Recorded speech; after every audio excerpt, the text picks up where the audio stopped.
Every morning, the steam rose from the plate, a fresh breakfast set before her.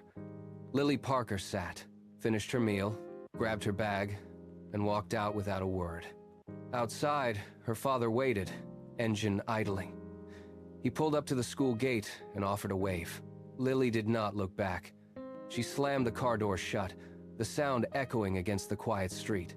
Inside the classroom, her teacher corrected her work, and Emma slid a piece of art across the desk. Lily accepted the help as if it were nothing more than empty space.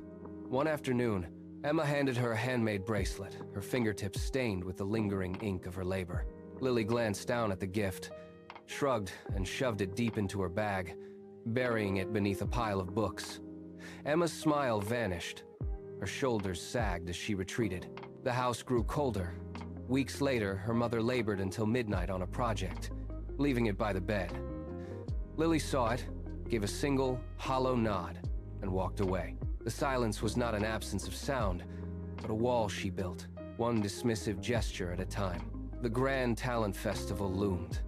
Lily spent every waking hour in her room constructing a massive, intricate art project.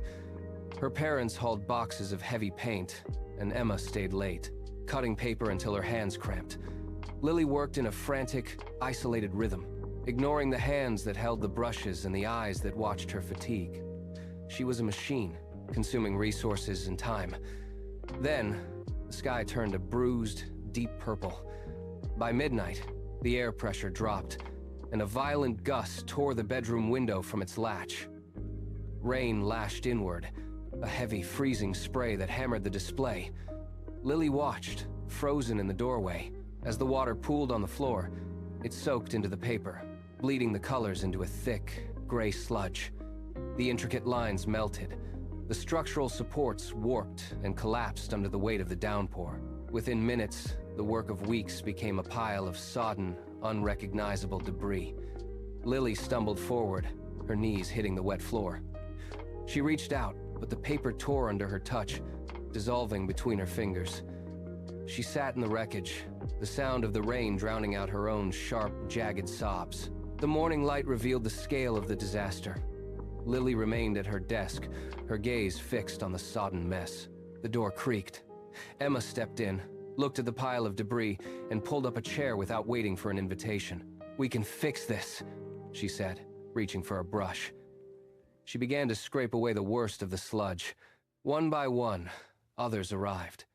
Classmates filtered into the room, carrying scraps of cardboard and containers of glue.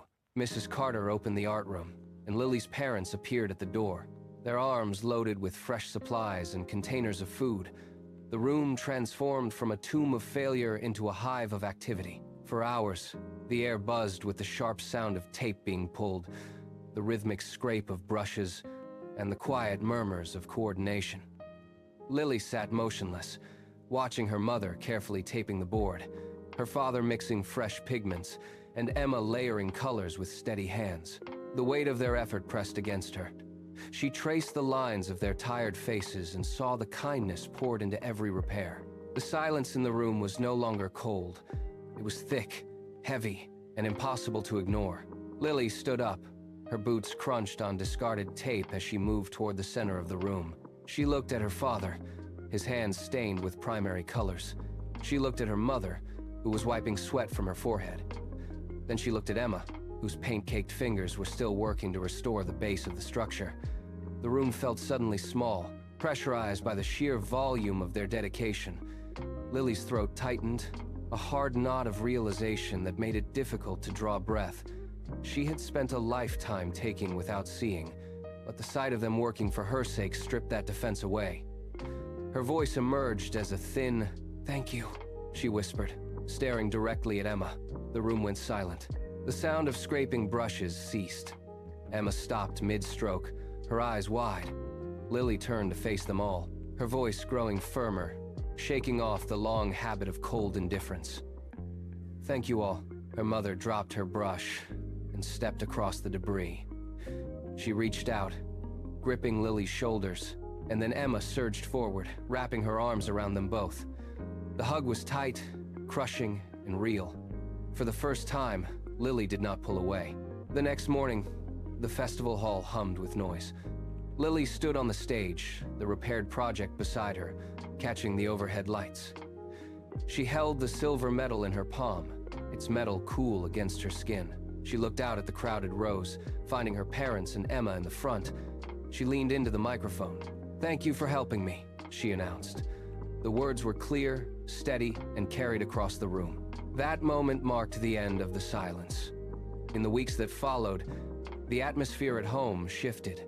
Every morning, Lily sat at the kitchen table, waiting for her mother to set down the breakfast plate.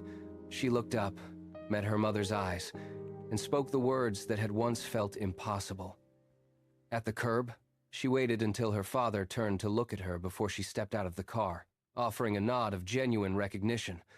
With Emma, the exchange of art supplies became a shared rhythm rather than a one-sided taking. Each thank you acted like a bridge. The house grew brighter, the air between them felt less heavy, and every interaction became a thread binding her to the people she had ignored for so long. She was no longer walking through a world of invisible gestures. She was finally present in it.